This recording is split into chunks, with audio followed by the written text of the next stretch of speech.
Audio Jungle.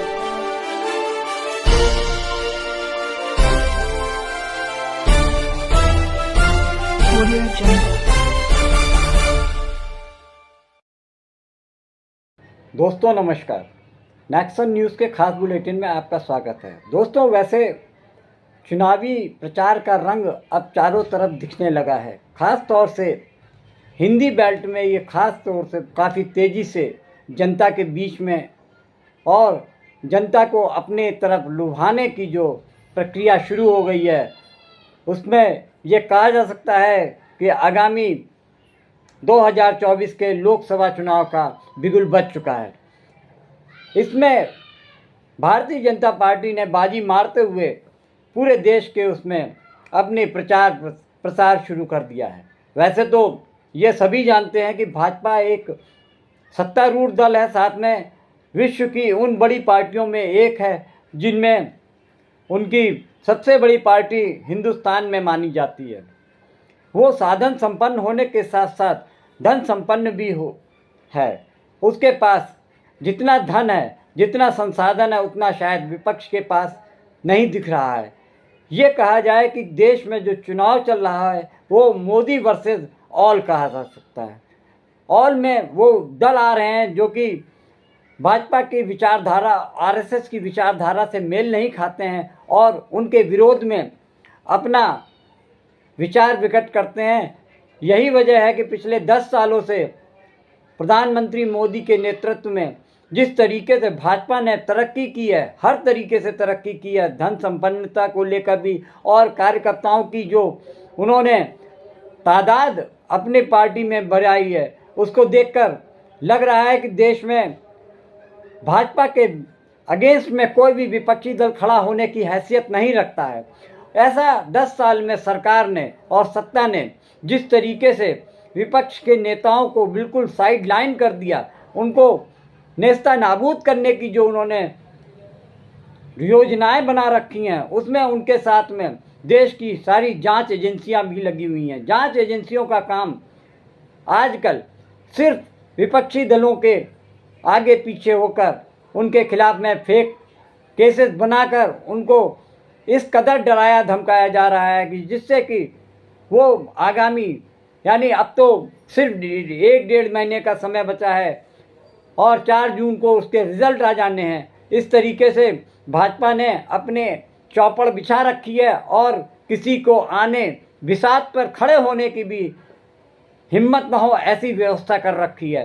दोस्तों जिस तरीके से मोदी सरकार, सत्तारूढ़ दल और भाजपा के नेताओं के प्रति सरकारी जांच एजेंसियों का लगाव देखा जा रहा है, उसके साथ साथ देश की सेना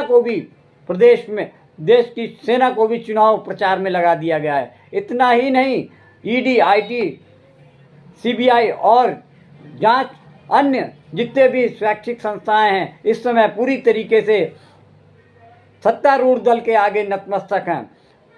अब तो साफ साफ ये जाहिर होता जा रहा है कि जिस तरीके से इलेक्शन कमीशन सत्तारूढ़ दल के आगे नतमस्तक है, उससे साफ पता चल रहा है कि फ्री फेयरलेस जो चुनाव होने की उम्मीद थी, वो अब उम्मीद ख़त्म हो गई है। जहां विपक्ष को घेरने में सारी जांच एजेंसियां लगी हुई हैं, वहीं पर सत्तारूढ़ दल के नेताओं, खास तौर से जो शीर्ष पदों पर बैठे हुए सरकार में मंत्री, उनके प्रति तो जांच एजेंसियों के अलावा चुनाव आयोग ने आंख बंद कर रखी है। वो सिर्फ ये देखते हैं कि विपक्ष के नेता किस तरीके से भाषण दे रहे हैं, उनने क्या नियम कायदों का उल्लंघन किया है, लेकिन वहीं उनको वो नहीं दिख रहा है जो प्रदेश के प्रधानमंत्री से लेकर यूपी में सरकार में जो मंत्री हैं, जो चुनाव प्रचार के दौरान जो आचार संहिता की धज्जियां उड़ा रहे हैं, उनको, उनके प्रति चुनाव आयोग ने कान और नाक कान सब बंद कर रखे हैं। जिस तरीके से ये सभी को मालूम है कि देश में जब आम चुनाव होते हैं तो उसमें धार्मिकता, मंदिर, आस्था जैसे चीज़ों का उपयोग नहीं करना चाहिए, लेकिन ये खुलेआम यूपी में देखा जा रहा है कि जो मेरठ में चुनाव लड़ रहे हैं फिल्म एक्टर, टीवी एक्टर और रामायण के जो राम का पात्र निभाने वाले अरुण गोविल अपने आगे राम की फोटो लेकर चुनाव प्रचार में उतरे हैं, लेकिन चुनाव आयोग ने इस तरफ से बिल्कुल कान और आंख दोनों बंद कर रखी है। ठीक इसी तर्ज पे आप देखिए, देश के प्रधानमंत्री मोदी वो भाषण देते समय ये भूल जाते हैं कि वो भाजपा के स्टार प्रचारक होने के साथ साथ वो देश के एक प्रधानमंत्री भी हैं, जिनके लिए सभी लोग बराबर होते हैं, लेकिन वो ऐसे दर्शाते हैं कि वो केवल भाजपा के नेता हैं, भाजपा के ही प्रधानमंत्री हैं, उनको अन्य लोगों से कोई लेना देना नहीं। बस उनके भाषणों में सिर्फ यही होता है कि कभी धार्मिकता के आधार पर वो लोगों को लुभाने की कोशिश करते हैं, कभी राम मंदिर के नाम पर वोट मांगते हैं। 2019 में तो उन्होंने पुलवामा के शहीदों के नाम पर भी वोट मांग लिया था, लेकिन चुनाव आयोग ने उन पर कोई भी ऑब्जेक्शन नहीं उठाया। और वर्तमान में भी वो एक देश के प्रधानमंत्री होते हुए देश की समस्याओं के बारे में बातचीत न करते हुए वो सिर्फ ये बताते हैं कि फलाने नेता ने देवी देवताओं के बारे में ये कर दिया। सावन के महीने में या नवरात्र के महीने में कुछ लोग मांस मछली खाते हैं। अरे, देश के प्रधानमंत्री होने के स्तर पर उनको इतने छिछले और गिरे हुए विषयों पर जो वो चर्चा करते हैं, लोगों के बीच में जाकर इस बात को मुद्दे को उठाते हैं, जैसे कि ये विश्व गुरु होने के बाद ऐसा छोटे छोटे विषयों पर लोगों को भड़काने और बरगलाने का काम करते हैं। और इसके साथ में देश की जो मेन स्ट्रीम मीडिया है वो पूरी तरीके से सत्ता के आगे नतमस्तक है।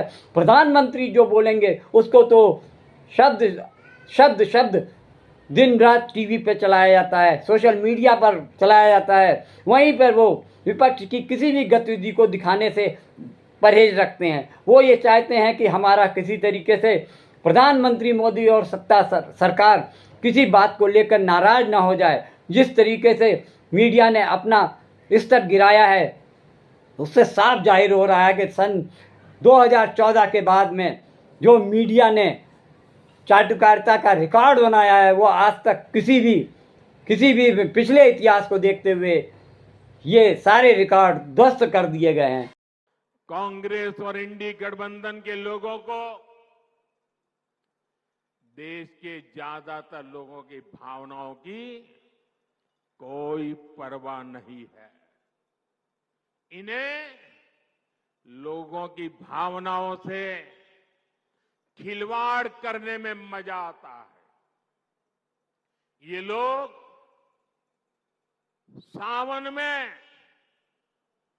एक सजायाफ्ता जो सजा कोर्ट ने जिसको सजा की है, जो जमानत पर है, ऐसे एक मुजरिम के घर जाके सावन के महीने में मटन बनाने का मौज ले रहे हैं। इतना ही नहीं, उसका वीडियो बना करके देश के लोगों को चिढ़ाने का काम करते हैं। कानून किसी को भी कुछ भी खाने से नहीं रोकता है और न ही मोदी रोकता है। सभी को स्वतंत्रता है कि जब मन करे वेज खाए या नॉन वेज खाए, लेकिन इन लोगों की मंशा दूसरी होती है। नवरात्र के दिनों में अपना नॉन वेज खाना, अब किस मंशा से वीडियो दिखा दिखा करके लोगों की भावनाओं को चोट पहुंचा करके किसको खुश करने का खेल कर रहे हो।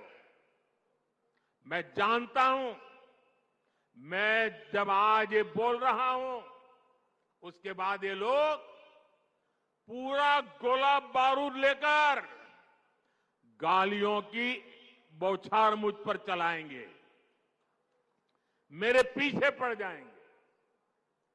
लेकिन जब बात बर्दाश्त से बाहर हो जाती है तो लोकतंत्र में मेरा दायित्व बनता है मैं देश को सही चीजों का सही पहलू बताऊं और वो मेरा कर्तव्य पूरा कर रहा हूं।